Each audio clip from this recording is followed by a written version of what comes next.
ওই স্থানে হয় লাঠিচার্জ করতে হয় অথবা গুলিবর্ষণ করতে হয়। সেই এলাকায় ওনারা অন্তত কোনো গন্ডগোল করতে দেন নাই।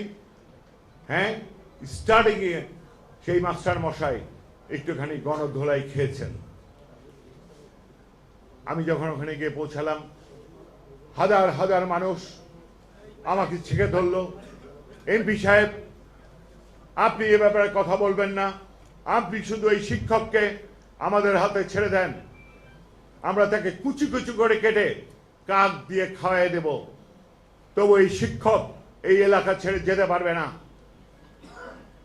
পরম করুণাময় আল্লাহ তাআলাকে কটু উক্তি করেছেন এবং আমার মুসলমান ভাইদেরকে কটু উক্তি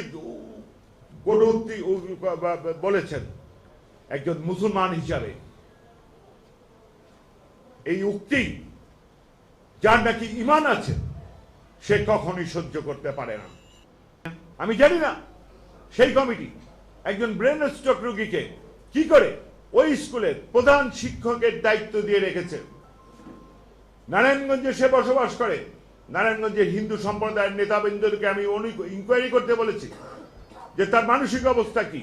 ওনারা আমাকে রিপোর্ট করেছেন তাকে নারায়ণগঞ্জে তার নাম হচ্ছে তার ছিঁড়া মাস্টার।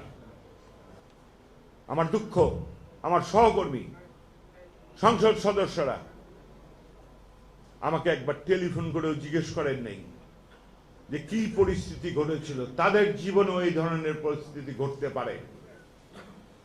আমাকে তারা ডাকতে পারতেন, আমার সাথে আলোচনা করতে পারতেন, আমাকে তারা বলতে পারতেন, আমাকে তারা শাসন করতে পারতেন, অথচ তারা উত্তপ্ত করলেন।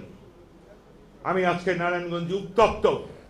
একজন নেতা, বলা হলো নেতা, আমাকে জনগণের সামনে প্রকাশ্যে মাপ চাইতে হবে। তার অপরাধ সেখানেই হয়ে গেছে, সেখানেই সে ক্ষমা চেয়েছে, তার অপরাধকে ক্ষমা করা হয়েছে। সে ইসলামের উপর আঘাত করেছে, সে ক্ষমা চেয়েছে, এলাকার মানুষ তাকে ক্ষমা করে দিয়েছে। আর আজকে ধর্ম সম্বন্ধে যদি কেউ কিছু বলে, তাতে যদি আদালত আমাকে ফাঁসি দেয়, আমি পরম করুণাময় আল্লাহ তাআলার কাছে শুকরিয়া করব। আমি অন্তত জাহান্নাম থেকে বেঁচে আমি এই দুনিয়ায় আল্লাহকে কটাক্ষ করে কথা বলার জন্য আমি কাউকে শাস্তি দিতে পেরেছি। তাতে আমার ফাঁসি হোক, তাতে আমার ফাঁসি হোক, আমি স্বেচ্ছায় সেই ফাঁসি আমার গলায় পড়ে দেব। আমি এই কারণে ক্ষমা চাইব না।